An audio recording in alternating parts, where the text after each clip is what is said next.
بسم اللہ الرحمن الرحیم۔ السلام علیکم ناظرین، میں ہوں عام شہری عارف حمید بھٹی۔ ناظرین، پاکستان کے فیصلے لندن میں کرنے کی روایت کو شدید اختلافات کا سامنا ہے۔ پاکستان کی پولیٹیکل قیادت نے، چاہے وہ اپوزیشن ہو یا اہم ترین پنڈی ہو، لاہور ہو، انہوں نے کہہ دیا کہ پنڈی اسلام آباد کے فیصلے یا پنڈی کے فیصلے پاکستان کی تقدیر کے فیصلے، خصوصاً 29 نومبر کو ریٹائرمنٹ ہونے والے کے فیصلے کی تعیناتی کسی بھی صورت لندن کو نہیں دی جا سکتی، جس پر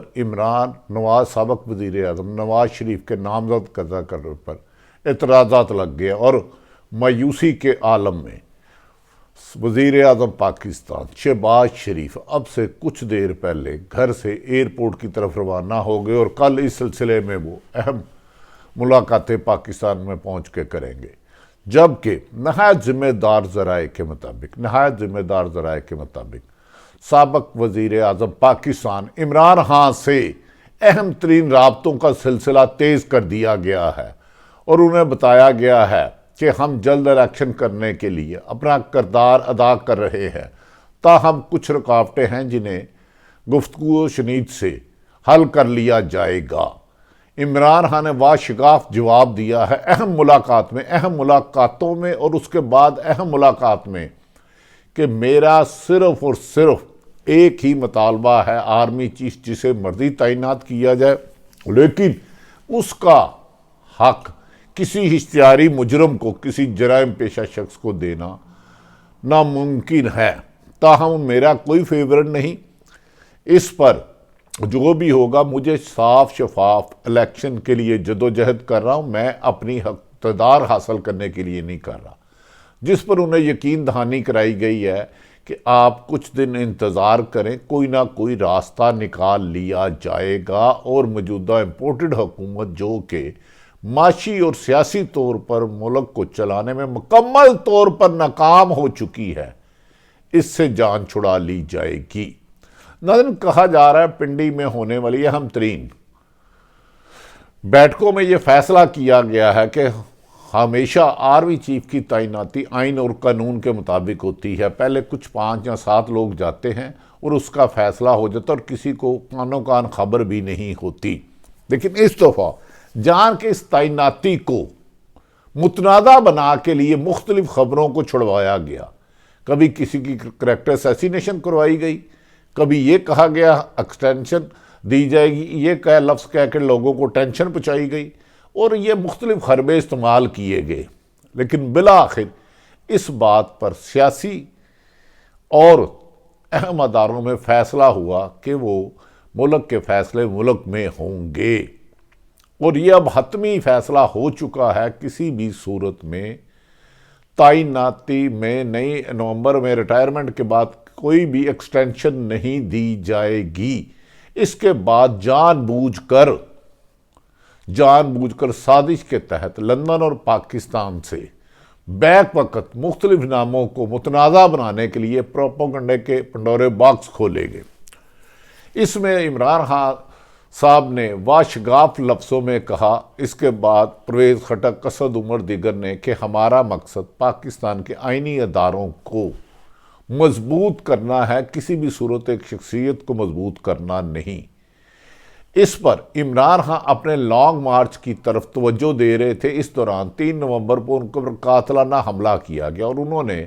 3 افراد کو نامزد کیا کہ مجھ پر قاتلانہ حملہ کرانے کے شبہ ان تینوں پر ہے۔ وہ تینوں پر عمران خان کے درخواست پر مقدمہ درج نہیں ہو سکا، تو اس سے جمہوریت کو بھی نہ صرف بدنام ہوئی بلکہ کمزور ترین ثابت ہوئی کہ اگر ملک کا سابق وزیر اعظم اور ایک کٹ پتلی وزیر اعلیٰ اپنے وزیر اعظم جس کے ووٹوں کی وجہ سے وہ بنا ہے طریق انصاف کی، اس کے مقدمہ درج نہیں کرا سکتا، تو اسے 12 کروڑ عوام کی ذمہ داری سونپی نہیں جا سکتی۔ اس پر عمران خان نے کمپرومائز کرتے ہوئے لانگ مارچ کو، جو 3 نومبر کو حملہ ہوا تھا، اس کو پوسٹپون کر کے دوبارہ شروع کر دیا اور یہ اپنی منزل کی رواں دواں ہے۔ عمران خان نئے الیکشن کے لیے بیک ڈور ان سے رابطے بھی انہیں، اس دوران نومبر میں ہوئی تعیناتی کو ایک سازش کے تحت جس کے تانے بانے لندن، اسلام آباد اور لاہور میں ملتے ہیں، انہیں بدنام کیا گیا۔ کبھی ایک شخصیت کو پر الزامات لگائے رہے، کبھی دوسرے کو، اور اس موقع پر سینیرٹی لسٹ بھی جعلی بنوائی گئی اور نام فیڈ کرائے گئے، فلاں آدمی متنازع ہے، فلاں پر یہ اعتراض ہے، فلاں پر یہ اعتراض ہے، تاکہ اس اہم ترین اور حساس ذمہ داری جس کی بنیاد پاکستان کی سلامتی پر ہے، انہیں متنازع بنایا جائے۔ لیکن اب کہا جا رہا ہے کہ شہباز شریف جب لندن سے نکلے تھے تو عمران ان کو میسیج دیا گیا ہے کہ آپ جو ادھر بیٹھ کے پاکستان کے فیصلے وہاں کر رہے ہیں وہ ممکن نہیں۔ اہم ترین اداروں نے موجودہ امپورٹڈ حکومت کو پیغام پہنچایا ہے کہ پاک فوج کی تعیناتی، اسٹیبلشمنٹ کے آرمی چیف کی تعیناتی پر کسی کو بھی من مانیاں کرنے نہیں دی جائے گی، اور یہ 2-3 لسٹیں بنا کر اسے متنازع بنانے والے، جس طرح انہوں نے سیاست کو گندا کیا ہے، اس طرح یہ کسی بھی ادارے پر انگلیاں اٹھانے کی اجازت نہیں دی جائے گی۔ یاد رکھیں کہ نواز شریف اس سے پہلے مشرف کو بھی انہوں نے خود تعینات کیا، اور مشرف کو ہی گرفتار کرنے کے لیے انہوں نے 12 اکتوبر کو اپنے آئی جی رانا مقبول کو بھیج دیا، اور پھر پاکستان میں مارشل لا لگا، اور بدترین مارشل لا لگا۔ اس کے بعد قمر جوید باجوہ صاحب کو بھی انہوں نے خود تعینات کیا، اور پھر ان پر الزامات لگائے کہ 2018 کے الیکشن خلائی مخلوق نے کرائے، اور 2 شخصیات کا نام لے کے ان سے استعفے مانگے جاتے رہے، اور یہ سلسلہ ایک طویل عرصہ جاری رہا۔ اس دوران بیرونی سازشی اترے، اور عمران خان نے امریکہ کو افغانستان میں ایئر بیس دینے سے انکار کیا، ایبسلوٹلی ناٹ کہا، تو امریکہ نے پاکستان میں اپنے لوگوں کے ساتھ مل کے ایک سائفر کے ذریعے پاکستان کو دھمکی دی کہ اگر عدم اعتماد جو اس وقت کی اپوزیشن یعنی کہ مسلم لیگ نون، پیپلز پارٹی اور مولانا فضل الرحمان ناکام ہوئی تو چھوڑیں گے نہیں، مشکل وقت دیکھنا ہوگا، اور اسے کامیاب کروایا اور عمران خان کے ساتھیوں کو ادھر دیا۔ اس کے بعد پاکستان کی سفارتی پالیسیوں کو، خارجہ پالیسی کو بیرونی غلام بنانے کی کوشش کی گئی، لیکن اسٹیبلشمنٹ نے واشگاف لفظوں میں کہہ دیا کہ پاکستان ایک خود مختار ملک ہے، اور اس کی خود مختاری پر کمپرومائز نہیں کیا جائے گا۔ اس وقت آنے والی حکومت یعنی کہ پی ڈی ایم کی حکومت نے آتے سارا اپنے مقدمات ختم کرائے، اور نومبر میں ہوئی انتخابات کو 3 مختلف لوگوں کو یہ کہتے رہے کہ ہم آپ کو نئی ذمہ داری دیں گے۔ اب جب اس کو کنٹروورسی کی طرف ڈالا گیا تو اب یہ فیصلہ ہوا ہے کہ نواز شریف کسی بھی صورت میں 29 نومبر کی ریٹائرمنٹ کی تعیناتی کا فیصلہ نہیں کریں گے، اور جان کے جو لسٹ نواز شریف نے کہا اسے متنازع کہا گیا۔ انہوں نے کہا 29 نومبر کو ریٹائرمنٹ کے بعد جو افسران ہوں گے ان میں سے کسی ایک افسر کو تعینات کیا جائے گا، جبکہ لانگ مارچ میں ہونے والے خون ریزی کی سازشوں کے تانے بانے بھی موجودہ امپورٹڈ حکومت سے ملے گئے۔ اس موقع پر پاکستان تحریک انصاف کی طرف سے اہم اداروں کو سابق موجودہ وزیر اعظم شہباز شریف، نواز شریف، مولانا فضل الرحمان اور رانا ثناء اللہ کے بیانات پر مشتمل دیا گیا کہ کس طرح پرامن لانگ مارچ میں خودکش سابق وزیر اعظم کو مروانے کی کوشش کی گئی، اور یہ کوشش کی گئی کہ ملک میں خون ریزی ہو، اور اس کا الزام اداروں پر لگے، اور ایک طوطا آدمی مذہبی منافقت پھیلانے کے لیے نوید نامی پکڑا گیا، جس کی تمام الجھنیں اب سلجھنے لگی ہیں۔ کہا جا رہا ہے کہ عمران خان 25 سے پہلے اسلام آباد پہنچیں گے، اور اس سے پہلے کبھی امکان ہے کہ فروری میں الیکشن کی ڈیٹ کی توقع ہے۔ اس سلسلے میں آصف علی زرداری کو بھی اعتماد میں لیا جا رہا ہے، کیونکہ آصف علی زرداری صاحب کو موجودہ امپورٹڈ حکومت سے غصہ ہے کہ عدم اعتماد کے موقع پر انہیں یقین دہانی کرائی گئی تھی کہ نومبر میں ہونے والی تعیناتی ان کی رضامندی شامل ہوگی، لیکن اب اکیلے مسلم لیگ نے اپنے آپ کو مضبوط کرنے کے لیے اہم اداروں میں متنازع بیانہ بازی شروع کی، جس پر آصف علی زرداری نے اپنے خدشات کا اظہار کیا۔ اب کہا جا رہا ہے کہ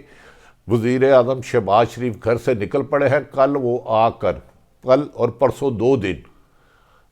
مولانا فضل الرحمان، آصف علی زرداری سے ملاقات کریں گے، اور اس دوران اہم اداروں کے ساتھ بھی ان کی مشاورت ہوگی۔ دوسری طرف ایک تجویز دی گئی ہے کہ موجودہ حالات میں فوری طور پر انٹرم حکومت کا بندوبست کیا جائے، وہ الیکشن اصلاحات لائے اور اس موقع پر دونوں حکومت یعنی کہ پی ڈی ایم کی جماعتیں اور پاکستان تحریک انصاف عمران خان کی مشاورت سے ایک صاف شفاف